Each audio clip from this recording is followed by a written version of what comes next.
তোমার তেলটাকে সবসময় ঢেকে রেখো তমা। তমা খুব অবাক হয়। বাসরাতে এমনি মেয়েরা ঘাবড়ে থাকে, তার উপর বর যদি এমন কথা বলে অবাক হওয়াটাই স্বাভাবিক নয় কি? শুনেছি এ রাতে সবাই বইয়ের প্রশংসা করে, আর আপনি তেল নিয়ে পড়লেন কেন?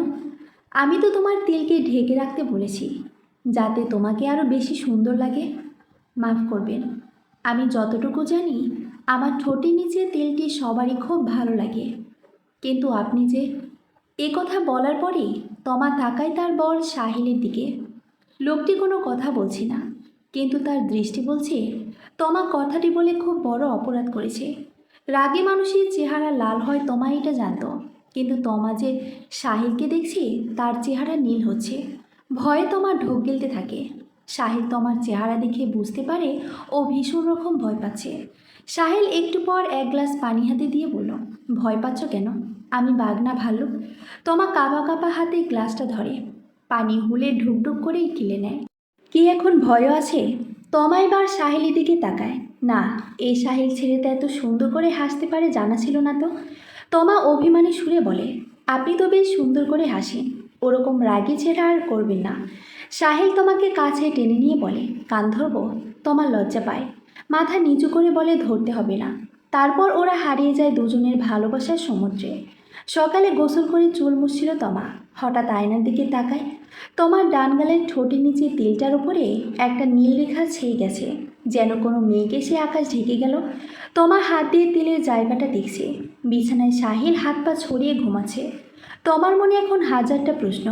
সাহিলকে এখন ডাকাটা কি ঠিক হবে? কালকের মতো আবার যদি মেজাজ খারাপ করে, থাক, এখন এই নিয়ে কথা না বলাই ভালো। তোমার সবুজ শাড়ির আঁচল ঠিক করে কপালে ছোট্ট সবুজ টিপ দেয়, হালকা কাজল দেয় চোখে, ঠোঁটের লিপস্টিক লাগিয়ে রুম থেকে বের হয়। পুরো বাড়িটা বিশাল বড়, মধ্যবিত্ত এক সাধারণ পরিবারের মেয়ে তমা। কোনোদিন ভাবতে পারেনি এত বড় বাড়ির বউ হবে সে। বাবার কাছে খালু হঠাৎই বিয়ের সম্মতিটা আনে। সাহিলের বাবা মা মারা গেছেন বছর 2 আগে। এরপর সাহিল মানসিকভাবে খুব ভেঙে পড়ে। তমা খালুর সাথে কিভাবে যেন পরিচয় হয় সাহিলের, সেখান থেকে আলাপ, আর তা থেকেই এই বিয়ে। বারান্দায় তমা এসে দাঁড়ালো। নিচে কি বিশাল বাগান, গোলাপ গাছে 3টি ফুল ধরেছে। রহিম কাকা এই বাগানের মালিক, খুব যত্ন করে পানি দিচ্ছেন তিনি। তমা মনোযোগ দিয়ে সেদিকে তাকিয়ে আছে। রহিম কাকা নাকি গাছের সাথে বিড়বিড় করে কথা বলে। সাহিলি কালকে গেটে ঢোকার সময় বলেছিল তমাকে, আজও তমা তাই দেখল। এবার তোমার রান্নাঘরে উকি দিল। দই বেনি করা এক মেয়ে একটা বড় পাতিলে আটা মাখছে, হয়তো এবারে রান্নার কাজ করে। তমা হালকা কাশিতে ঢুকে। মেয়েটি পেছন ফিরে একটা হাসি দিয়ে বলে, আপনি তাহলে নতুন বউ? তমা হেসে বলে, হ্যাঁ। তোমার নাম কি? আমার নাম আসিয়া। আপনি আসি বলেও ডাকতে পারেন। তমা বলে, ঠিক আছে, তা না হয় ডাকলাম, কিন্তু তুমি এতগুলো আটা কেন মাখছো? বাড়িতে আমরা কজনই বা আছি? তুমি তো 20 জনের রুটি বানাচ্ছ। আসিয়া বলে, আপনার কি মনে হয় আমি বেশি বানাইতেছি?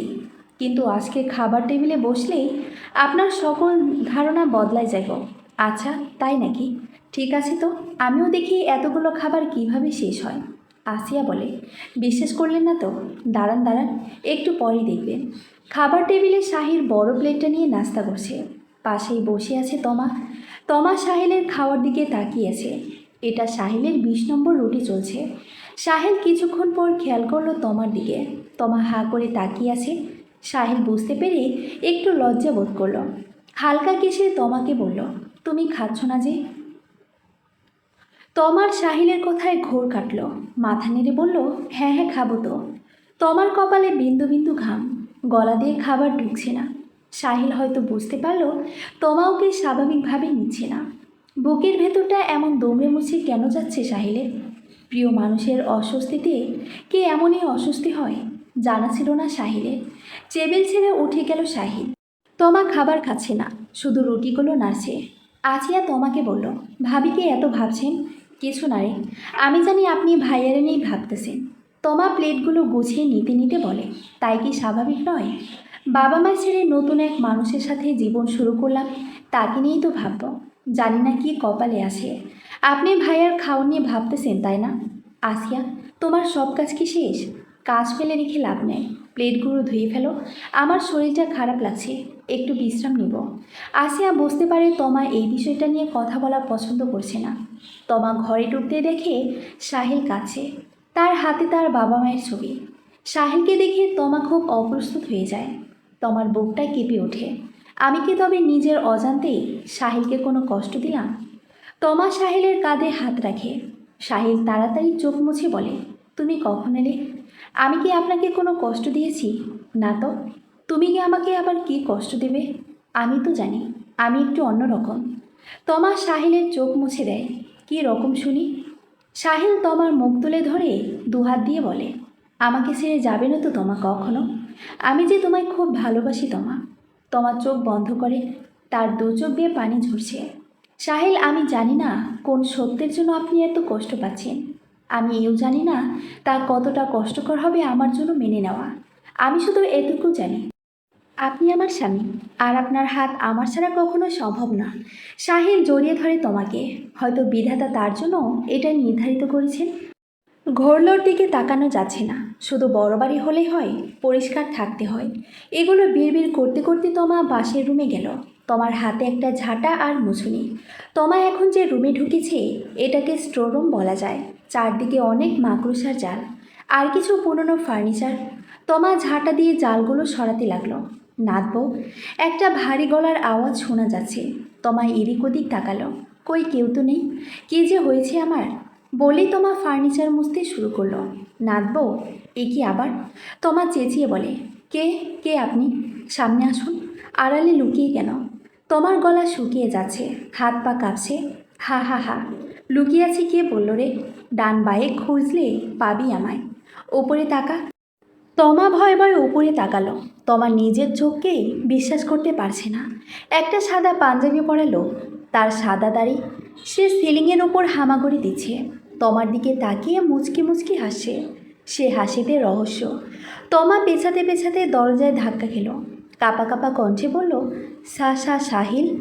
বলতে বলতে চিৎকার করে বেরিয়ে গেল। সাহিল দ্রুত ছুটে আসলো। কী হয়েছে তমা? তুমি এত ঘামছো কেন? তমা ভয়ে কাঁপছে। মুখ দিয়ে কিছু বলছে না, শুধু আঙ্গুল দিয়ে সামনের স্টোররুমটা দেখিয়ে দিচ্ছে। সাহিল রাগে কটমট করতে করতে তমাকে বসিয়ে দিয়ে ভেতরে ঢুকলো। তমা স্পষ্ট শুনতে পেল ভেতরে আহিল কারোর সাথে কথা বলছে। কথাগুলো অনেকটা এরকম, তোমার কি বুদ্ধি কোনোদিন হবে না? এভাবে ওকে ভয় দেখালে কেন? হে হে হে, একটু মজা করতে ইচ্ছে হলো। নাচবো বলে কথা। তবে বেশ ভয় পেয়েছি মেয়েটা। খবরদার হাসবে না। বিয়েতে তো আসেনি, এখন আবার আসবা কি শুনি? ভয় দেখাতে এসেছো আমার বউকে? হে হে হে, আমার নাতি কেমন অভিমান করে দেখ দেখি। কাজে আটকে গেছিলাম, কিন্তু একদিকেই দেখি বউকে চোখে হারাচ্ছিস। এই বুড়োকে ভুলে যাবে না তো? তার কি উপায় আছে? তুমি তো আছোই মনে করানোর জন্য। ও বাছা রাগ করে না? রাগ করে না? চল চল, আগে নাত বইয়ের ভয় ভাঙায়। তাই নাকি? তোমাকে দেখতে তো এক্ষুনি অক্কা পাবে। না রে না, আমি আমার আসল রূপে যাব না ওর সামনে। ও বেশেই নিয়ে চল। সাহিল নানাকে নিয়ে তোমার সামনে আসলো। তোমার চোখে বিস্ময় চাহনি। সাহিলের হাতে একটা টর্চ লাইট। সাহিল তোমাকে হেসে বলল, আরে বলো না, নানার দুষ্টুমি করার অভ্যাস আর গেল না। ইনি আমার নানা তমা। তমা কাপা গলায় বলল, তুমি জানো না ওনাকে আমি সিলিংয়ের ওপর হামাগুড়ি খেতে দেখেছি। সাহিল বলল, আরে ওটা তো এই টর্চের কেরামতি। মানে এটা দিয়ে যদি কেউ নিচে আলো ফেলে তো ওপরের নিচে অংশটুকু তো দেখা যায়। তাই নান্না তাই করেছে। কিন্তু শাহিন, আমি তো আশেপাশে কাউকে দেখিনি। নাতবউ, আমি তো তোমার পাশেই ছিলাম। তুমি এতটাই বিচলিত ছিলে যে আমাকে দেখতেই পারোনি। তাই আমি ভাবলাম টর্চটা মেরে একটু মজা করি। মাফ করে দে এই বুড়ো নানাকে। তোমার এগুলোকে সত্যি মানতে কষ্ট হচ্ছে, কিন্তু সাহিলকে মিথ্যে বলবে না। না, তোমার ভাবতে চায় না। শান্ত হয়ে সালাম দেয় নানাকে। তমা নিজেকে আবিষ্কার করলো বিছানায়।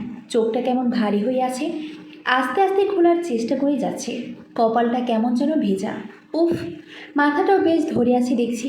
তমা কপালে হাত দিয়ে একটি ভেজা রুমাল পেল। রুমাল কেন? কি হয়েছিল আমার? দুহাতে ভর দিয়ে ওঠার চেষ্টা করতে লাগলো। আচমকায় হাতটা বাড়ি খেলো কিছু একটার সাথে। আরে, এটা তো কারো মাথা মনে হচ্ছে। তমা কোনো রকমে বালিশে হেলান দিয়ে বসলো। সাহিলের মাথা ছিল ওটা, এখন স্পষ্ট দেখা যাচ্ছে। তমা বুঝলো সাহিল সারা রাত মেঝেতে বসে তমার সেবা করেছে। হয়তো চোখ লেগে গেছে, তাই বিছানায় মাথা হেলিয়ে ঘুম। তমা সাহিলের মাথায় ধীরে ধীরে হাত বুলায়, মনে মনে ভাবে দুদিনের পরিচয় কতটা আপন করে নিয়েছি আমায়। সারা রাত জেগে মাথায় জলপট্টি দিয়েছে। আজকাল কজন এভাবে বউকে ভালোবাসতে পারে সাহিল? তোমাকে আমি আর কতভাবে আবিষ্কার করব বলতে পারো? সাহিল নড়ে চড়ে উঠল। কোনো নরম হাত পরম আবেশে হাত বুলাচ্ছে। বহুদিন এমন মমতা পায় না সাহিল। আছি তো কি স্বপ্ন দেখছে? চোখ খুললে যদি হাতটা হারিয়ে যায়। এখন কে যেন ওর হাত ধরে টানছে। সাহিল চোখ খুলে দেখার চেষ্টা করে। তমার চেহারা দেখছে ও। সাহিল এবার বিছানা থেকে মাথা উঠিয়ে বলে, কেমন আছো তুমি? কপালে হাত দিয়ে বলে, জ্বর ভালো হয়েছে? তমা মুচকি হেসে বলে, জ্বর এখন আর নেই, আর আমি অনেক ভালো আছি। আপনি দয়া করে বিছানায় এসে ঘুমান। সারা রাত পত্নী সেবা করে চোখে কি হাল হয়েছেন দেখেছেন? এত ভারী আপনি, আমি তো টেনে ওঠাতেই পারবো না। সাহিল হেসে বলল, খুব খাটিয়েছ আমাকে। ভয় এত পেয়েছে যে দুদিন ধরে জ্বরে পড়ে আসো। বললাম যে ওটা তর ছিল। তোমার হাসি মুখ কিছুটা ম্লান হয়ে গেল। সেদিন পরে আসলে কি ঘটেছিল সাহিল? আমার তো আর কিছু মনে পড়ছে না। তমা মাথায় হাত দিয়ে কথাটি বলল।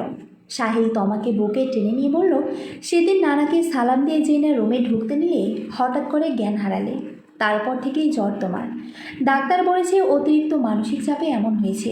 তমা মাথা উঠিয়ে বলল, ইস, এই কটা দিন কত কষ্ট দিলাম আপনাকে। সাহিল তোমার নাক টেনে বলল, পাকা বড়ি আমার, সুস্থ হয়ে ওঠেন তাহলেই হবে। গোসল করে নাও। আসিয়াকে খাবার দিয়ে যেতে বলেছি। আসিয়াকে খাবার দিতে বলতে হবে না। আমার জ্বর এখন আর একদম নেই। আমি নিজেই টেবিল অবধি যেতে পারবো। সাহিলকে এক নাগারে কথাগুলো বলে তমা গোসলে গেল। কলিং বেল বেজেই চলেছে। এই আসিয়া যে সারাদিন কী করে, দরজাটাও খুলতে পারে না। বলতে বলতেই তমা গেট খুলল। অর্পা তুই? তমা খুশিতে জড়িয়ে ধরল ওকে। অর্পা বলল, কেন রে, কি ভেবেছিলি? বিয়ে করে পর করে দিবি? তমা অর্পাকে একটা চিমটি দিয়ে বলল, তার জন্যই তো দেখার সাথে সাথেই জড়িয়ে ধরলাম। হ, দুজন ওখানে দাঁড়িয়ে কথা কন, ভেতরে আয়েন না। আসিয়ার কথা শুনে তমা অর্পা দুজনেই হেসে দিল। তমা আসিয়াকে ভেতরে নিয়ে বসালো। তমা তোকে কেমন যেন একটা লাগছে। তমা অর্পার দিকে তাকিয়ে হাসে আর শাড়ির আঁচল এদিক ওদিক করে আনমনে কী যেন ভাবছে। তমা। অর্পার ডাকে তমার ঘোর কাটে। হ্যাঁ, কিছু বলছিলি? তমা, সত্যি করে একটা কথা বলতো, তুই সুখী তো? তমার চোখে পানি ছলছল করছে। অর্পা বলে, কী হয়েছে তমা? আমি না তোর সবচাইতে প্রিয় বন্ধু, আমাকে বলবি না? তমা অর্পার দিকে তাকায়। ওর হাত দুটো ধরে বলে, আমি জানি না, বিশ্বাস কর। বিয়ের পর থেকে কেমন অদ্ভুত লাগছে সব কিছু। অর্পা হেসে বলে, এমন তো হবেই। বিয়ের আগে আর পরে কি আর এক হয় কখনো? তমা বলে, এটা অন্যরকম অদ্ভুত রে। কীরকম খুলে বলতো? তমা বলতে শুরু করলো, বিয়ের প্রথম দিন সবার জীবনেই বিশেষ দিন। সাহিল আর আমার বাসরাটাও এরকমই। কিন্তু ও যখন আমাকে স্পর্শ করলো, আমার গায়েও শিহরণ খেয়ে গেল। আমি নিজেকে হারাচ্ছিলাম। ক্রমশ ওর স্পর্শ আমাকে মাতাল করে তুলেছিল। কিন্তু সঙ্গে ছিল ভীষণ যন্ত্রণা। অর্পা বলে উঠল, যন্ত্রণা কেন? তমা একটা দীর্ঘশ্বাস ছেড়ে বলল, সূর্য যদি তোর মুখের একটু দূরত্বে থাকে, তোর কেমন লাগবে রে? অসহ্য তাপ লাগবে, ছায়া হয়ে যেতে পারি। তমা বলল, আমারও মনে হচ্ছিল তখন সাহিল নয়, যেন কোনো সূর্য আমাকে আলিঙ্গন করছে। সাংঘাতিক। কি বলছিস তমা? তোর মাথা ঠিক আছে তো? তমা বলে, এর জন্যই বলতে চাইনি। বিশ্বাস তুই কি করবি আমাকে? আমার নিজেরই নিজেকে অদ্ভুত লাগছে। আচ্ছা তমা, তোর ঠোঁটের নিচে সুন্দর তিলটা কই? ওটা বিয়ের পরের দিন থেকেই নেই। নেই মানে? সাহিল ওটা পছন্দ করেনি। সকালে উঠে দেখি নীল রঙের একটা দাগ। ওটা আর নেই। অর্পা বিস্মিত চোখে বলল, হ্যাঁ তাই তো, নীল রেখা দেখা যাচ্ছে। অর্পা বলল, তুই তোর বাসায় কিছু জানাসনি? না, আব্বু আম্মু তো হজে গেছেন। এরপর আর কথা হয়নি, তাই কিছু আলাপ হয়নি। তুই সাহিল ভাইয়ের পরিবারকে জানিস তো? মানে চাচা ফুপুদের এদের? না। তুই তো জানিস আমাদের বিয়ে খুব তাড়াতাড়ি আর ছোট করে হয়েছে, তাই তাদের কাউকে বলা হয়নি। অর্পা তোমাকে বলল, তুই যেভাবেই হোক সাহিল ভাইয়ের পরিবার থেকে সব জানার চেষ্টা কর। আমার কেন জানি মনে হচ্ছে এসবের পেছনে নিশ্চয়ই কোনো রহস্য লুকিয়ে আছে, আর এই ব্যাপারে তোকে তারা হেল্প করতে পারবে। তমা অর্পার কথায় সায় দেয়, ঠিকই বলেছিস। আজই আমি সাহিলের কাছে তার পরিবার নিয়ে জিজ্ঞাসা করব। আমাকে জানতেই হবে এসব কেন হচ্ছে। সাহিল যদি কিছু লুকিয়েও থাকে, ওর পরিবার তা এড়াতে পারবে না। অর্পা তোমাকে বলে তুই ভাবিস না, কোনো সমস্যা হলে আমাকে ফোন করবি, আমি তো আছি। ঘন্টা দুয়েক হলো তোমা ঘরে ঢুকতে পারছে না। কয়েকবার নকও করেছে, তাতে কোনো লাভও হয়নি। সাহেল ওকে সকালে বলেছিল দরজা বন্ধ থাকবে, কিন্তু তোমা যেন এ নিয়ে একটাও প্রশ্ন না করে। তোমার এখন ইচ্ছে হয়েছিল সাহেলের গলা চেপে ধরতে, তারপর বলতে প্রশ্নের উত্তর তুই দিবি না, তোর বাপ দেবে। কিন্তু তোমার সেই সাহস নেই, একটা কথাও তো সাহেলকে বলতে পারিনি। তোমার খুব রাগ হচ্ছে, ইচ্ছে হচ্ছে সব কিছু ভেঙে ফেলে দিই। আচ্ছা, আসিয়াটা গেল কোথায়? টিভির সাউন্ড আসছে ড্রয়িং রুম থেকে। এত জোরে টিভি দেখা হচ্ছে, দেখাচ্ছি মজা। তোমার দপদপ করে হেঁটে ড্রয়িং রুমে গেল। আসিয়া টিভির সামনে বসে বলছে, মার মার আরও জোরে। ঘুঘু দেখছো, সোনার ফাঁদ তো দেখনি। তোমা আসিয়ার পেছনে দাঁড়িয়ে দেখছে। আস্তে করে টিভির প্লাগ খুলে দিল। আসিয়া বলল, ইস রে, এমন জায়গায় কারেন্টটা গেল, কিন্তু কারেন্ট গেলে লাইট জ্বলে কেমনে? বলেই পিছনে তাকায়। তোমা দাঁড়িয়ে আছে। ভাবি কখন আইলেন? দেখলামই না। কেন, টিভি দেখ, আমাকে দেখার কি দরকার? আসিয়া তোমার দিকে তাকিয়ে বলে, আমি সরি। তমা বলে, আর কখনো এত জোরে সাউন্ড দিয়ে টিভি দেখলে প্লাগ নয়, ডিশ লাইন কেটে দেব। আসিয়া আবার বলে, ভাবি সরি। তমা পাশের বিছানায় পায়ের উপর পা তুলে বসল। তারপর আসিয়াকে বলল, তোর ভাইয়ের ঘরে যা, দরজা নক করে বলবি ভাবি আপনাকে ডাকতেছে। যতক্ষণ না খুলবে ডাকতেই থাকবি। আসিয়া দুয়েক ঢোক গেলে বলল, আর কোনো কাজ দেওয়া যায় না? তমা আসিয়াকে বলে, কেন, কেমন কঠিন কাজ দিলাম তোকে? ভাবি এখন 8টা বাজে, 9টায় ভাই এমনি দরজা খুলবে, তখন ডাকি।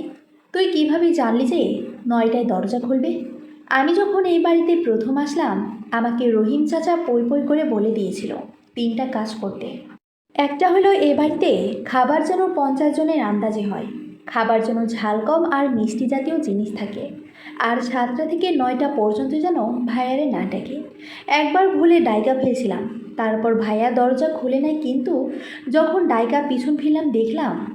তোমা অত্যন্ত আগ্রহ সহকারে জিজ্ঞেস করলো, কি দেখলে? আসিয়া ওর ওড়না দিয়ে ঘাম মুছল। এসির মধ্যেও ঘামছে মেয়েটা। তারপর দেখলাম একটা অর্ধেক ঘোড়া আর অর্ধেক মানুষ এমন আকৃতির কিছু একটা আমার দিকে তাকায় আসে। আমি 2বার চোখ টললাম, কিন্তু ওইটাই দেখলাম যা আগে দেখছিলাম। আমি ভাইজান কইয়ে চিৎকার দিতে যায় দেখলাম আমার গলা দিয়ে আওয়াজ বাড়ায় নাই। লোকটা আমার কপালে হাত দিয়ে জোরে চাপ দিল, আর আমার মনে হইল আমার নিঃশ্বাস বন্ধ হয়ে যাইতেছে। আসিয়া একটু থামলো। তোমার রেগে বলল, তুমি একটু বলে চুপ কেন হয়ে যাও, তারপর বলো। আসিয়া বলল, তারপর চোখটা ঝাপসা হয়ে গেল। পরে দেখলাম আমি আমার ঘরে রহিম চাচা মাথায় পানি ঢালতেছে। চাচারে যতবারই সেদিনে কথা বলি, উনি আমার শুধু এটাই বলেন, বেশি জানা ভালো না, যা নিষেধ তাই মানবা। তোমা কথাগুলো শুনল, বলল, তোমাকে ডাকতে হবে না, তুমি যেতে পারো। আসিয়া বলল, ভাবি, আমি এই ঘটনার পর অনেক ভয় পাইছিলাম, তারপর পালাতেও গেছিলাম, কিন্তু রহিম চাচা টের পাইয়া গিয়েছিল। চাচা বলছে এ বাড়ি ছাড়লে আমার ক্ষতি হইব, তাই সাহসে কুলায় নাই। তোমা আসিয়ার মাথায় হাত দিয়ে বলল, তোমার ভয় নেই, আমি আছি তো। আসিয়া চলে গেলে তোমা ঘড়ির দিকে তাকালো। রাত 8:30 বাজে, কিন্তু ওই ঘর থেকে বিকট একটা শব্দ আসছে। তোমার রুমের সামনে গিয়ে দাঁড়ালো। সাহিলের কোনো বিপদ হলো না তো? তোমার দরজা ধাক্কালো। সাহিল, সাহিল শুনছেন? দরজাটা একটু খুলুন প্লিজ। সাহিল। ওপাশ থেকে গর্জনটা আর শোনা যাচ্ছে না। চারদিক হঠাৎ অত্যন্ত শান্ত হয়ে গেল। তমা এবার কিছুটা ভয় পেল, এবার সরে আসতে চাইল দরজা থেকে, কিন্তু আশ্চর্য এক পা ও পেছাতে পারল না। হঠাৎ একটা দমকা হাওয়া এসে তমাকে ধাক্কা দিল। তমা চোখ বন্ধ করে রইল। চোখটা ভয়ে ভয়ে খুলে দেখলো ও শূন্যে ভাসছে, ওপরে কোনো দড়ি নেই, নিচে কোনো টুল নেই। তাহলে এটা কিভাবে হচ্ছে? তোমার গলা শুকিয়ে আসে। ওপরে তাকিয়ে কেঁদে বলল, হে প্রভু, হে দয়াময়, এ তোমার কেমন পরীক্ষা, আমাকে সাহায্য করো। তমা কথাগুলো বলে খুব কাঁদছিল। হঠাৎ মেঝেতে পড়ে গেল আরেকটি দমকা হাওয়ায়। তমা মাথা উঁচু করতে দেখল সামনে সাহিল দাঁড়ানো। সাহিল হাত ধরতে বলল। তমা চোখ মুছে বলল, আপনার সাহায্যের আমার কোনো দরকার নেই। তমা ব্যথায় উঠতে পারছে না, মেঝেতে অনেক জোরে ছিটকে পড়েছে। সাহিল ওকে পাজা কোলে করে ঘরে নিয়ে গেল। তমা বলতে থাকলো, ছেড়ে দিন আমাকে, ছাড়ুন বলছি। সাহিল ওকে বিছানায় শুয়ে দিল। তমা মুখ ফিরে নিল ওর থেকে। কেন বাচ্চাদের মতো জিদ করছো তমা? আমি জিদ করছি? আপনার জন্য আজকে ব্যথা পেলাম সাহিল, আপনি দায়ী আমার সব কষ্টের জন্য। সাহিল তোমার দিকে ফিরে বলল, তোমার আজকের অবস্থার জন্য তুমি নিজেই দায়ী। আমি দায়ী? হ্যাঁ, তুমি দায়ী তোমা। তোমাকে নিষেধ করেছিলাম আমাকে না ডাকতে, তুমি তাও ডাকলে। আমি কেন ডাকবো না সেটা বলুন। সব কিছুর একটা সময় থাকে, সময় আসলে তোমাকে বলবো। তমা আবার প্রশ্ন করে, সময় কিসের সময়? আমি তো জানি আপনার দাদি বেঁচে আছেন, তিনি আমাদের বিয়ের পরও একবারও আমাকে দেখতে আসলেন না কেন? আমি জানতে চাই সাহিল। সাহিল একটা দীর্ঘশ্বাস ফেলে বলল, আমার বাবা মা ভালোবেসে বিয়ে করেছিলেন। আমার দাদি তাদের ঘরে তুলেছিলেন ঠিকই, কিন্তু মন থেকে মেনে নেননি। আমার মা তখন 4 মাসের অন্তঃসত্ত্বা। হঠাৎ বাবা এবং তার পরিবার আমার মাকে সহ্য করতে পারছিল না। আমার নানা বাড়ির মানুষও এই বিয়ে মেনে নেয়নি তখন। এক রাতে দাদি জোর করে বের করে দেয় মাকে। বাবার জন্য কোথাও বিয়ে দেবে বলে দাদি দরজা আটকে দেয়। আমার মা তখন আমাকে নিয়ে ডুকরে কাঁদছিল। তখন নানা আমার মাকে আশ্রয় দেয়। নিজের মেয়েকে তারা অস্বীকার করতে পারেনি। রহিম চাচা মাকে খুব ভালোবাসতেন। চাচা কিন্তু আমার দাদুর বাড়ির বেশ পুরনো ও বিশ্বস্ত লোক ছিলেন। মাকে উনি অনেক স্নেহ করতেন। তাই মাকে বের করার পর উনি কাজ ছেড়ে দিয়ে নিজের বাড়িতে আশ্রয় দেন। পরে যখন নানা বাড়ির সবাই জানতে পারে, তখন চাচাকে ফেলে মা আসেনি, তাকে নিয়ে মা এ বাড়িতে আসেন। কথাগুলো যখন বলছিল, সাহিলের 2 চোখ দিয়ে পানি ঝরছিল। তমা সাহিলের চোখের পানি মুছতে গেলে সাহিল বাধা দেয়। তোমাকে এর থেকে বেশি আর কিছুই বলতে পারবো না, কিন্তু এই কথা তুমি শুনে রেখো, ওই মহিলাকে আমি কোনোদিনও ক্ষমা করব না।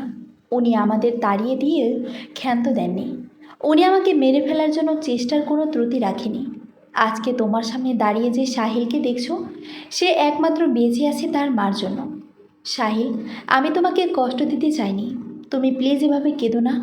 আমি তো শুধু তোমার কথা শেষ করতে পারি না, তার আগেই সাহিল বলে, তুমি শুধু পারো সন্দেহ করতে।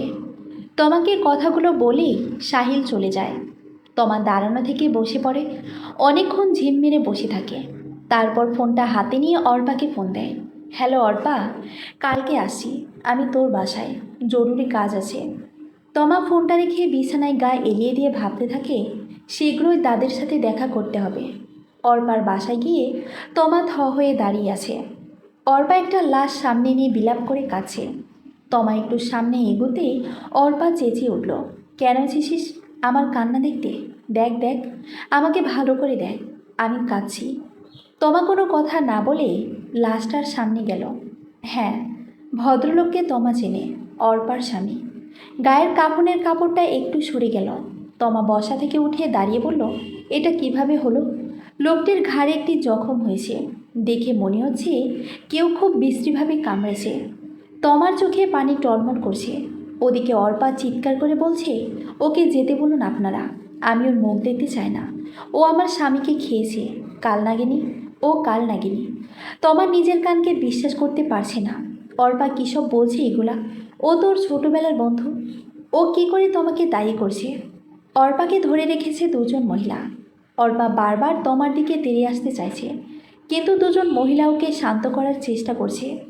তাদের মধ্যে একজন তমার কাছে এসে বলল, দেখতেছো তো মা কেমন করতেছে, তুমি বাসায় যাও। তমা অর্পার দিকে তাকিয়েই বলল, কিভাবে মারা গেলেন উনি? মহিলা বলল, কালকে রাতে তুমি যখন ফোন দিছিলা তখন অর্পা নাকি তোমার ব্যাপারে স্বামীর সাথে কথা বলছিল। সব শুনে ছেলেটার ব্যাপারটা অস্বাভাবিক লাগে। ফয়সাল অর্পাকে বলে, আমার একজন আত্মীয় আছে, খুব কামের লোক, ওনাকে এসব খুলে পড়লে নিশ্চয়ই সাহায্য করবে। ফয়সাল তার সাথে দেখা করার জন্য রাতেই বের হয়ে যায়, কিন্তু ছেলেটা লাশ হয়ে ফিরে আসে। মহিলা কথাগুলো বলতে বলতে শাড়ির আঁচলে চোখ মুছে। তমারও চোখের পানি ছলছল করছে। নিজেকে সামলে নিয়ে তমা বলল, তারপর?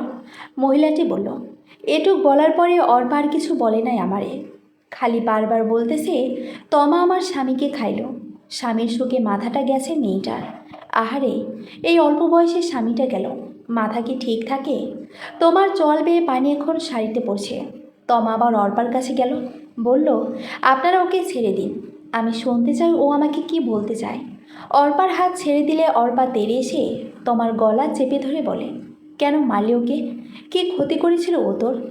তমা নিজেকে ছাড়ানোর চেষ্টা করে না, বরং বলে ওঠে, শেষ করে দে, মেরে ফেল আমাকে, আমি নিতে পারছি না রে, মেরে ফেল।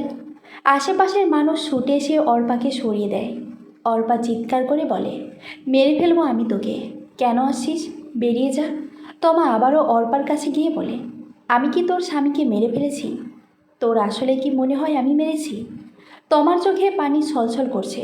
অর্পা দৌড়ে গিয়ে ফয়সালের রক্তমাখা শার্টটা ছুঁড়ে মারে তমার মুখে। এই নে, প্রমাণ চাস তো? দেখ কি লেখা আছে, দেখ ভালো করে দেখ, বল কে দায়ী। তমা ওর মুখ থেকে শার্টটা সরিয়ে হাতে নেয়। শার্টের কলারে আরবিতে কিছু একটা লেখা, তার নিচে সেটার অর্থ দেওয়া আছে স্পষ্ট করে লেখা, অন্যের সংসারে যদি দেও মন, কবরের শয্যা তোমার করিবে বরণ। ছন্দতে লেখা বাক্যটি দেখে তোমার বুকের ভেতর ধুপ করে উঠল। এর সাথে ওর সম্পর্ক আছে এটা তো নিশ্চিত। অর্পা কাঁদতে কাঁদতে জ্ঞান হারালো। তমা ওকে বিছানায় শুয়ে দিল। অর্পার মাথায় হাত রেখে বলল, তোকে আমি কথা দিচ্ছি অর্পা, তোর স্বামীকে যারা মেরেছে সে যদি আমার পরম আত্মীয় হয়, আমি তাকে শাস্তি দিব। তমা চলে আসে ওর বাড়ি থেকে। সূর্য যেন মাথার ওপরে উঠেছে আজ। তমা রাস্তা দিয়ে আস্তে আস্তে হাঁটছে, পা দুটো চলছেই না। অর্পার বাসার আশেপাশে রিক্সা খুবই কমই পাওয়া যায়। তমা তবুও হাঁটছে আর ভাবছে, এসব কিছুর সাথে সাহিল কি কোনোভাবে জড়িত? ফয়সাল ভাইয়ের মৃত্যুটাও অনেক অদ্ভুত। কী যেন লেখা ছিল। তমা ওই দুইটি লাইন মনে করার চেষ্টা করে। হ্যাঁ, মনে পড়েছে। অন্যের সংসারে মন বলতে তোমার সংসারে অর্পার স্বামীর হস্তক্ষেপেই কথায় ইঙ্গিত করেছে। কিন্তু কে করলো এটা? তমা তো এই ব্যাপারে আর কাউকে কিছু জানাতে দেয়নি। তবে কি কেউ আসে যে ওকে সারাক্ষণ পর্যবেক্ষণ করছে?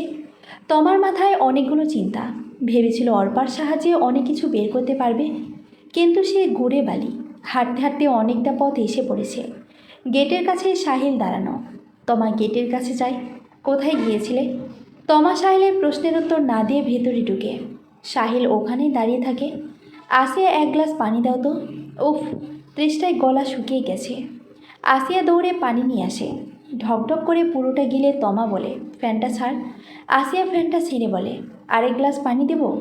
তমা ইশারা দিয়ে না করে। তমা বিছানায় শুয়ে আসিয়াকে বলে, দেখ তো তোর ভাই গেটে দাঁড়িয়ে আছে কিনা। আসিয়া বারান্দা দিয়ে দেখে বলে, ভাইয়া তো দেখি রিক্সা নিল, কোথায় জানি যাইতেছে। ডাক দেব? না, ডাকতে হবে না। তুই একটা কাজ কর, রহিম চাচাকে একটু ওপরে আসতে বল, বলবি আমি ডাকছি, কেমন? আচ্ছা। রহিম চাচা এখন তোমার সামনে বসা। তোমার চুপচাপ রহিম চাচাকে দেখছে। রহিম চাচার পরনে লুঙ্গি আর একটি ফতুয়া। চেহারাতে একটা কোমলতা আছে। দাড়ি চুল কোনোটাই কাঁচা নেই। তোমার রহিম চাচাকে বলল, আপনাকে আমি কেন ডেকেছি জানেন? রহিম চাচা মাথা নিচু করে বলে, জানি না। তমা বলে, কিছু প্রশ্ন করব, আপনি তার উত্তর দিবেন। রহিম চাচা উঠতে নেয়। তমা বাধা দিয়ে বলে, আমি আপনার মেয়ের বয়সী, আমাকে বেয়াদবি করতে বাধ্য করবেন না। বসুন চাচা। রহিম চাচা চুপচাপ বসে পড়ে। আপনি সাহিলের দাদুর বাসায় অনেক পুরনো লোক। জি। সাহিলের মাকে কেন বের করে দেওয়া হয়েছিল? আমি তোমাকে এ ব্যাপারে কিছু বলতে পারবো না, কারণ সাহিল বাবাকে আমি কথা দিছি। তবে আমি তোমাকে একটা জিনিস বলতে পারি, যার কাছ থেকে তুমি এসবের উত্তর পাবা। তবে সাহিল বাবা যদি জানে তো অনেক কষ্ট পাবে। কেউ জানবে না। চাচা, আপনি বলুন। চাচা তার পকেট থেকে একটা রুমাল বের করলো। রুমালের ভেতর অনেক হাবিজাবি জিনিস।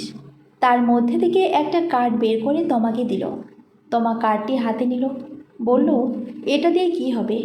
রহিম চাচা বললেন, এটা সাহেলের দাদুর বাড়ির ঠিকানা। তুমি যদি চাও তো সে বাড়িতে গিয়ে দেখা করতে পারো। হয়তো তোমার প্রশ্নের উত্তর এখানেই আছে। তমা অত্যন্ত খুশি হয়ে রহিম চাচাকে সালাম করলো। আমি জানতাম চাচা আপনি আমাকে ফিরিয়ে দেবেন না।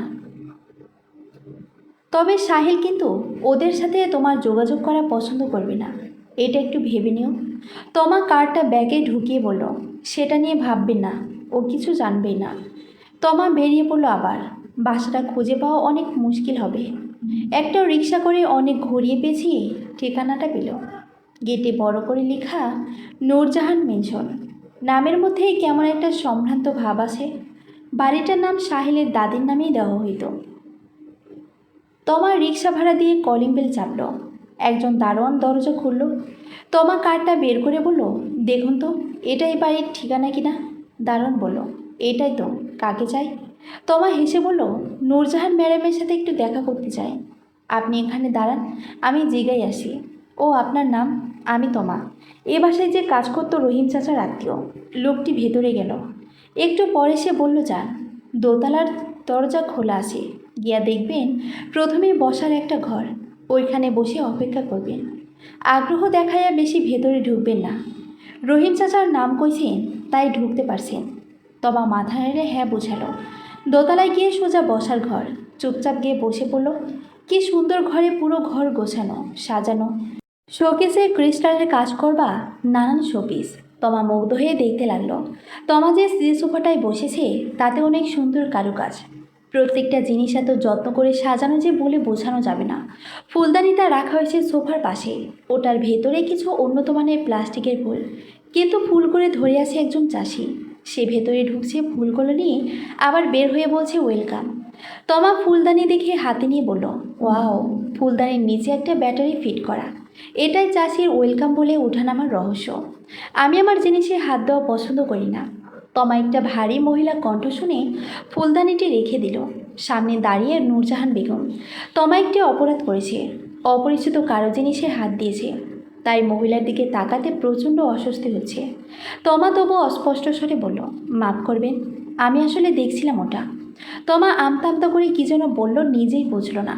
নূরজাহান বেগম তার এক পায়ের ওপর আরেক পা তুলে সোফাতে বসলেন। তোমাকে বসার জন্য ইশারা করলেন। রহিম চাচা তোমার কি হয়? আমার চাচাই তো হয়। নূরজাহান বেগম হয়তো বোকার মতো প্রশ্ন করে ফেললেন।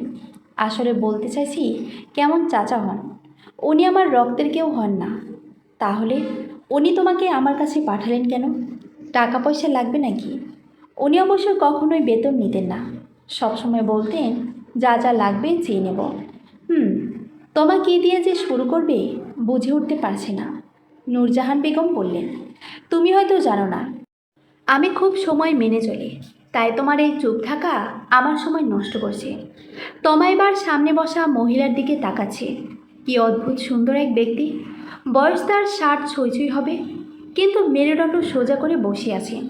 এই বয়সী মহিলারা সুতি শাড়ি বেশি পরে, কিন্তু উনি তো পাতলা জর্জেট পরে আছেন। তবে তাতে কিন্তু তার কোনো আব্রুটি দেখা যাচ্ছে না, কারণ তা সেই কালারের ম্যাচিং চাদরে জড়ানো। পেছনে খোপাটাও আঁচল দিয়ে হালকা ঢেকেছেন। এই মহিলা যুবতী বয়সে না জানি কত সুন্দর ছিলেন। মহিলাকে উগ্র বলা যায় না, তবে সে রুচিশীল, এটা মানতেই হবে। কোথা থেকে যে এসব আবর্জনা উঠে আসে। নূরজাহান বেগমের কথায় তোমার ঘোর কাটল। এতক্ষণ ধরে মুগ্ধ দৃষ্টিতে কত কিছু না ভেবে চলেছে। তোমা কাপা গলায় বলল, সরি সরি, আমি আসলে একটু নার্ভাস। তুমি কি আর কিছু বলবে না? আমি উঠব? না না, আমি আসলে রহিম চাচার কেউ নই। আমি মিথ্যে পরিচয় দিয়েছ, বেরিয়ে যাও। তোমাকে বের করে দিতে নূরজাহান বেগম দারোয়ান ডাকে। আসলে অনেকটা সময় নষ্ট করে ফেলেছে। তোমা বারবার দারোয়ানকে বলছে, মুখে কথা বলুন, গায়ে হাত দিবেন না। কিন্তু দারোয়ান হলো উঠতি বয়সী যুবক। মালিকের আজ্ঞা পালনের বাহানায় যদি দু এক স্পর্শ করা যায় ক্ষতিকে। নূরজাহান বেগম তোমাকে দারোয়ানদের হাতে তুলে দিয়ে চলে যাচ্ছিলেন। তোমার হাত দারোয়ান জোর করে মুষ্টিবদ্ধ করে ধরল। তারপরে একটা বিকট শব্দ হলো। নূরজাহান বেগম অর্ধে গিয়ে ফেরত আসলেন। দারোয়ানটার হাত দিয়ে রক্ত ঝরছে, আর ওর হাতও নামাতে পারছে না, পুরো হাত অবশ। তমাও বুঝতে পারছে না এটা কিভাবে হলো, ও তো কিছু করেনি। নূরজাহান বেগম ওকে হসপিটালে পাঠালেন। তারপর তমাকে বসতে বললেন। তমা অবাক হলো, একটু আগেই তো আমাকে বের করে দিয়েছিল, এখন আবার কি হলো? তমার দিকে মহিলা এবার কড়া দৃষ্টিতে তাকালেন। বললেন, কে তুমি, সত্যি করে বলো। আমি সাহিলের স্ত্রী, আপনার নাত বউ।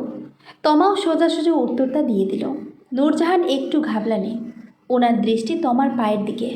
তমা সেটা বুঝল, তাই ইচ্ছে করেই পাটার সামনে এগিয়ে বসল। নূরজাহান বেগম বললেন, কেন এসেছ? আমি তো সাহিল আর তার মাকে মেনেই নিইনি। আমি জানি আপনি মেনে নেননি, সেই জন্যই আমি এসেছি। আমি মধ্যবিত্ত পরিবারের মেয়ে। সহসায় বিয়েটা হয়ে যায় সাহিলের সাথে। তারপর থেকে এত অদ্ভুত ঘটনা হচ্ছে, সেটা বলে বোঝানো যাবে না। একটু আগেই তো দেখলেন কি ঘটল। নূরজাহান বেগম চোখ মুছলেন, হয়তো পুরনো কোনো স্মৃতি মনে পড়েছে। তমার মাথায় হাত দিয়ে কপালে চুমু দিলেন। তুমি আমার নাত বউ। তমা এখন যাকে দেখছে সে চরম মমতাময়ী একজন। তবে সাহিলের কেন এত রাগ, আর কেনই উনি বের করে দিলেন ওদের? আমি জানি তোমার মনে অনেক প্রশ্ন, আমি বলছি সব। আজ থেকে অনেক বছর আগে আমার ছেলে জারিফ পছন্দ পছন্দ করলো আফরিন নামের এক মেয়েকে। মেয়েটিকে নিয়ে যখন আমার সামনে এলো, আমার মনে হলো একটা হুড়পুরি আমার সামনে দাঁড়িয়ে। ওর গায়ে আমি এত সুন্দর গন্ধ পেলাম, যেন তা কোনো জান্নাতি সুগন্ধি, যা কোনো দামি ব্র্যান্ডেও পাওয়া দুষ্কর। আমি আমার ছেলের চোখে ভালোবাসা দেখেছিলাম। ওকে আমি মেনে নিলাম। আমি মেয়েটার পরিবার বা কিছুর খবরই নিতে পারলাম না, কারণ জারিফের তার জানার প্রয়োজন নেই। সে আফরিনের প্রেমে হাবুডুবু খাচ্ছে। আমি ওদের ঘটা করে বিয়ে দিলাম। আফরিন কথা কম বলতো। জায়নামাজে বসা অবস্থায় দেখতাম ওকে। একদিন ওর ঘরে গেলাম আচার বানিয়েছি, তাতে সব ঠিক আছে কিনা দেখাতে। আমি দেখলাম আরফিন টিভি দেখছে, কিন্তু ও একবার বড় হচ্ছে আর একবার ছোট হচ্ছে। আমি ভয়ে সেখান থেকে চলে আসি। আমি বুঝতে পারি ও কোনো মানুষ নয়, জিন। তারপর থেকে আমার ভেতরে এত অশান্তি শুরু হলো। আমি ভাবলাম ও আমার ছেলের কোনো ক্ষতি করে দেবে। মা হয়ে সেটা আমি কিভাবে মানতাম। এর মধ্যে আফরিন এসে জানালো সেই অন্তঃসত্ত্বা। জারিফ কয়েক মাস পর আলট্রাসাউন্ড রিপোর্ট নিয়ে আসে। আমার স্পষ্ট মনে আছে, ওর চোখে ভয় ঠোঁটে নিরাশার রেখা আমার ছেলের জীবনটা হয়তো শেষ করে দিচ্ছে। সেদিন আলট্রাসাউন্ডে আরফিনের পেটে কোনো বাচ্চা দেখা যায়নি, একটা ডিম দেখা দিয়েছিল। আর এটাতে শুধু জারিফ নয়, ডাক্তাররাও হতবাক ছিল। কিন্তু আমি জানতাম যে ও জিন, আর জিনদের কখনো বাচ্চা হয় না, ডিম হয়। আমি আমার ছেলেকে সেদিন হাঁটু গেড়ে বসে কাঁদতে দেখেছিলাম। ও বারবার বলছিল, মা, আমি শেষ পর্যন্ত একটা জিনকে ভালোবাসলাম। আমি তারপর থেকে ভাবতে লাগলাম কিভাবে ওকে বের করা যায়। ওই ডিম ফুটে 10টা বাচ্চা বের হবে, তার মধ্যে প্রথম যে হবে সে অর্ধেক মানুষ আর অর্ধেক জিন হবে। ওই হলো তোমার স্বামী সাহিল।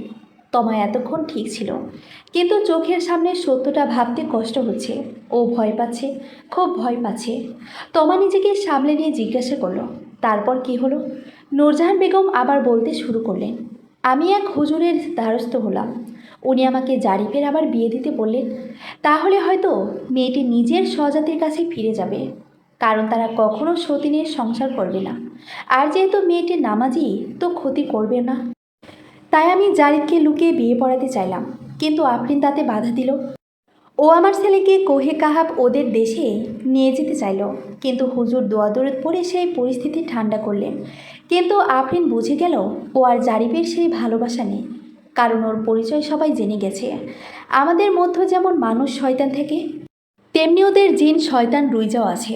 সে আফরিনকে বলল, তার স্বামীকে যদি মারতে পারে তবে তার স্বামী অন্য কারো হবে না। আফরিন ছিল ভালো জিন, সে আমার ছেলেকে খুব ভালোবাসত। কিন্তু রুইজাও বলল, সে যদি ওদের কথা না শোনে তো ওর ডিমটা ওরা নষ্ট করে দেবে। আফরিন আমার ছেলেকে হত্যা করে।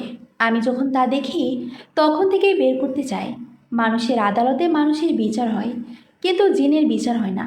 হুজুর আমাকে একটা বোতল আনতে বললেন, তাতে আরবি কিছু লিখলেন। তারপর তাকে ওকে বন্দি করে মাটিতে পুঁতে দিলেন। শুনেছি ওটা এমন বোতল যেখানে জিনেদের আয়ু হয় মাত্র 2 দিন। তমা এখন কাছে, খুব কাছে। নূরজাহান বেগম বললেন, কেঁদো না তমা, কেঁদো না। এই চোখের পানির সাথে আমি বেশ পরিচিত। 30 বছর আগে আমার ছেলেও এই একইভাবে কেঁদেছিল। আমি কিচ্ছু করতে পারিনি, আজও পারছি না। অথর্মা আমি। তোমা কাঁদতে কাঁদতে বলল, সাহিলকে আমি ভালোবাসি, কারণ সেও আমাকে ভালোবাসে। হ্যাঁ, তার মধ্যে অস্বাভাবিক কিছু দেখেছি, কিন্তু তার সেবা, তার দায়িত্ব, পরায়ণতাকে আমি অস্বীকার করি কি করে? কিন্তু এখন সবটা জানার পর আমি এটাও মানতে পারছি না আমার স্বামী একজন জিন। কিভাবে এটা জেনে আমি সংসার করব? নূরজাহান তোমার পাশে বসলেন, বললেন, শান্ত হও তমা, শক্ত হও। মানব জিন সবে একজনের সৃষ্টি, আমরা কেউ তা অস্বীকার করতে পারি না। ভুলে যেও না, সাহিল পুরো জিন নয়। ওর শরীরে আমার ছেলের অংশ আছে, আর সেই মানব সত্তার প্রেমে তুমিও পড়েছ। আপনি বলুন, আমি এখন কোথায় যাব? আমার তো সাহস হচ্ছে না ওর মুখোমুখি হতে। মা বাবা কেউ জানাতেও পারছি না, তারা জানলে দুশ্চিন্তা করবেন, আর আমি তা চাই না। নূরজাহান বেগম তোমাকে বললেন, ভয়ের কিছু নেই। তোমাকে আমি সেই হুজুরের কাছে কাল দেখা করাবো। উনি বলবেন তোমার এখন কী করা উচিত। বাড়ি ফিরে যাও।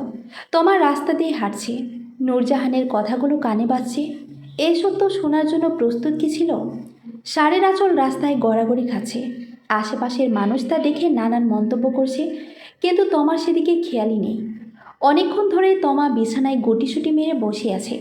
সাহিল এক গ্লাস দুধ নিয়ে তোমাকে বলল, সারাদিন না খেয়ে কি হাল করেছো নিজের, চুপচাপ খেয়ে নাও।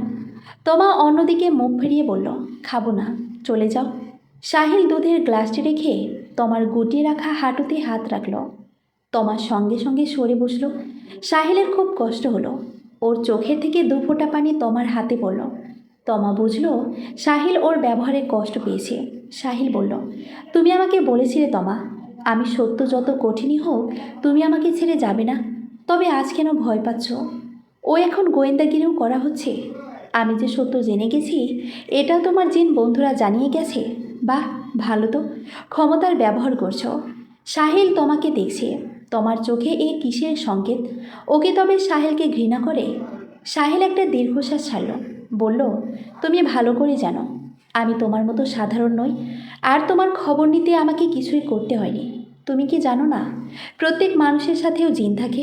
হ্যাঁ, আল্লাহ প্রত্যেক মানুষকে দুজন ফেরেশতা আর একজন জিন দিয়েছে, যার নাম কারেন জিন, যে তোমাকে খারাপ কাজ করতে উৎসাহিত করে। কারেনই আমাকে বলেছে তুমি দাদুর বাসায় গিয়েছো। কি শুনেছ? সবই? তুমি সবই জানো। হ্যাঁ, আমি দাদুর বাসায় তখন ছিলাম, কিন্তু তুমি আমাকে দেখোনি। বিশেষ ক্ষমতায় আমি অদৃশ্য হতে পারি। তুমি দারোয়ানেরও কম করছো। ভুল কি করেছি? ও তোমাকে নোংরা দৃষ্টি ছোবে। ওই মহিলা আমার স্ত্রীকে বের করে দেবে, আমি চুপ থাকবো? তোমার কপালে সাহিল উষ্ণ চুমু এঁকে দিয়ে বলে, তোমাকে যে কষ্ট দিবে আমিও তাদের কষ্ট দেব। তোমা ভাবছে এ ভালোবাসা বড় অদ্ভুত ভালোবাসা। কী করে কি অস্বীকার করা যায়? হঠাৎ তোমার খুব বমি পেল। যেমন তেমন বমি নয়, রক্ত বমি। ওয়াশরুম থেকে এসে বিছানায় বসে পড়ল। অনেক কষ্ট হচ্ছে তোমার। সাহিল তোমার দিকে পানির গ্লাস এগিয়ে বলল, হাঁপাচ্ছ কেন? তোমার ঠোঁটে রক্ত কেন? তমা বলে, ও কিছু না, কয়েকদিন ধরে রক্ত বমি হচ্ছে। সাহিল তোমার মুখ দুই হাতে জড়িয়ে বলল, এটা খারাপ নয় তমা। তুমি জানো এটা কিসের লক্ষণ? আমাদের সন্তান আসছে তমা। তমা বিছানার চাদরটা হাতে নিয়ে কুঁচকে ধরেছে। এটা কি হলো? সাহিল কি সত্যি বলল? মিথ্যায় বা কেন বলবে? কিন্তু এই বাচ্চা তো স্বাভাবিক হবে না। এও তো জিন আর মানুষেরই সন্তান। আবার নতুন এক সাহিলের জন্ম হবে। আবার নতুন করে তোমার জীবনে অন্ধকার বয়ে আসবে। না, আর ভাবতে পারছি না। মাথাটা খুব ঘোরাচ্ছে। আজ বড্ড ক্লান্ত তমা। একটু বিশ্রাম খুব প্রয়োজন। হইচই শুনে তোমার ঘুম ভাঙল। আসিয়া ছুটে এসে জানালো আজকে বাড়িতে বিশাল উৎসব। তোমার বাচ্চা আসছে, তার জন্যই এত সব। তোমার লক্ষ্য করলো আসিয়া খুব ভয় পেয়ে আছে। তমা বলল, কী রে, এত ভয় পেয়ে আছিস কেন? আসিয়া বলল, যায়া দেখেন কেমন আজব আজব অতিথিরা আইছে। রহিম চাচা খাবার দিতেছে। হ্যাঁ গো, আমি বলে দিছি আমি পারুম না, আমার ভয় করে। আসিয়াকে একটা ধমক দিয়ে তমা বলল, এই সারাদিন এত ভয় ভয় করিস কেন? চল আমার সাথে যাবি, চল দেখি কারা এসেছে। আপনি যান, আমি যাব না। তোমার রাগের দৃষ্টি আসিয়াকে রাজি করায় ওর সাথে যেতে। আসিয়া এতক্ষণ যত সুর আছে সব পড়ে নিল। একটু পর বলে উঠল, ভাবি গো, এরা দেখতে একদম আজব কেন? ওই ওই যে দেখেন, অর্ধেক ঘোড়া অর্ধেক মানুষ। এটাই দেখছিলাম আমি ওই দিন। তমা আসিয়ার কথার কোনো পাত্তা দিচ্ছে না। ওর চোখ সাহেলের দিকে। কী সুন্দর মানুষটা এত অদ্ভুত মানুষের সাথে কথা বলছে। ওর চোখে মুখে আনন্দ, বাবা হওয়ার আনন্দ। সাহিল তোমাকে দেখতেই ছুটে আসলো। তমা, আসো না, আসো, তোমাকে পরিচয় করে দিই। সাহিল তোমাকে হাত ধরে টেনে নিয়ে যায়। সাহিল একে একে সবার সাথে পরিচয় করায়। তোমার সবাইকে সালাম দেয়। তাদের মধ্যে একজন বলে ওঠে, আমাদের দেখে তুমি আবার ভয় পাচ্ছ না তো? আমরা কি বেশ পাল্টাবো? তমা মৃদু হেসে বলে, না, তার দরকার নেই। সাহিল তোমার কাঁধে এক হাত রেখে বলে, তুমি তো খালি বলো আমি দরজা কেন বন্ধ রাখি। আমি আমার নয়, ভাইয়ের সাথে ওই সময় সাক্ষাৎ করি। সাক্ষাতের কথায় তোমার হঠাৎ মনে পড়ে যায় আজ তো ওই হুজুরের সাথে দেখা করার দিন। যে করেই হোক এখান থেকে কেটে পড়তে হবে। তমা এখন নূরজাহান বেনশনে হুজুরের মুখোমুখি বসে আছে। নূরজাহান বেগম সবটা ওনাকে বললেন। সব শুনে হুজুর তমাকে বললেন, তুমি কি জানো তোমার তিলটি সাহিল কেন সহ্য করতে পারে না? না, জানি না। হুজুর বললেন, তোমার তিলে আরবি 3টি হরফ দেখতে পাচ্ছি। এই 3টি হরফ হলো আলিফ লাম হা, যা এক করলে আল্লাহর নাম হয়। সাহিল যখন পেটে ছিল তখন ওই রইজার প্রভাবে ওর বাবাকে খুন করে আফরিন। আর আমাদের মতো ওদেরও মায়ের কাজের প্রভাব সন্তানের উপর কিছুটা হলেও পড়ে যায়। ঠিক বুঝলাম না? মানে খুব সোজা। সাহিলের মা ভালো জিন হলেও তার সন্তানের উপর রইজার প্রভাব পড়েছে। আর তাই তোমার আল্লাহ লেখা তিলের নূর সে সহ্য করতে পারে না, তাই তো ঢেকে দিয়েছে। হুজুর দোয়া পড়ে নীলাভ রেখাটি দূর করে দিলেন। তবে রুইজা তোমার স্বামীকে মেরে ফেলবে, কেননা ওরা মানুষকে ওদের শত্রু মনে করে, যেমন ইবলিশ আদম আলাইহিসসালামকে মনে করত। তার বংশরাই তাই করবে। তোমরা যদি দুজন সুখে সংসার করো, তবে মানুষ আর জিনদের হবে বন্ধুসুলভ, আর তাতে মানুষ আরও শক্তিশালী হয়ে যাবে। আর তাতে রইজা জিনরা আলাদা কাতারে পড়বে আর দুর্বল হয়ে যাবে, সেটা তারা কোনোদিনই হতে দিবে না। তমা হুজুরের পায়ে পড়ে বলে, আপনি সাহিলকে বাঁচান। আমি ওর চোখে আজ যে ভালোবাসা দেখেছি, তা একজন সন্তানের তার বাবার কাছে প্রাপ্য। আর আমি কি করে আমার সন্তানকে তার থেকে বঞ্চিত করি? আপনি কিছু করেন। আরে ওঠ মা, সাহিলকে বাঁচানো সহজ না। তুমি বাসায় যাও, তুমি পাশে থাকলে ওরা কিছু করতে পারবে না। যাও মা, যাও।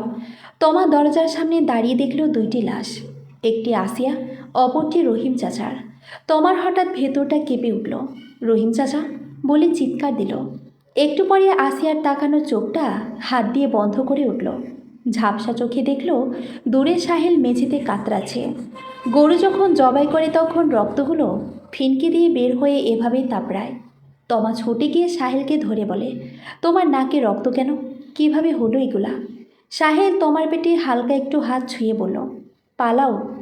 সাহিল থেমে গেছে, শেষ করতে পারে না বাক্যটি। এ থেমে যাওয়াটা সারা জীবনের। তমার নাম ধরে সাহিল আর কোনোদিন ডাকবে না। তমা বাচ্চাদের মতো কাঁদছে। এমন সময় পেছন থেকে বিকট হাসি শোনা গেল। হা হা হা।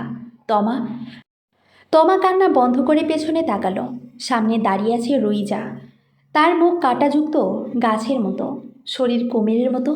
তমা চোখ মুছে বলল, আর কি চাও? তোমার পেটের সন্তানকে।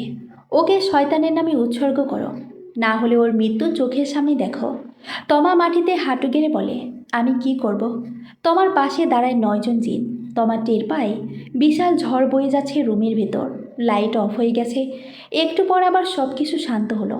আবার রুইজারা গর্জন করে বলল, এক্ষুনি তোর পেটে হাত দিয়ে বল, আমার সন্তান আমি শয়তানকে উৎসর্গ করলাম, না হলে ওকেও তোর চাচাদের মতো করে মরতে হবে।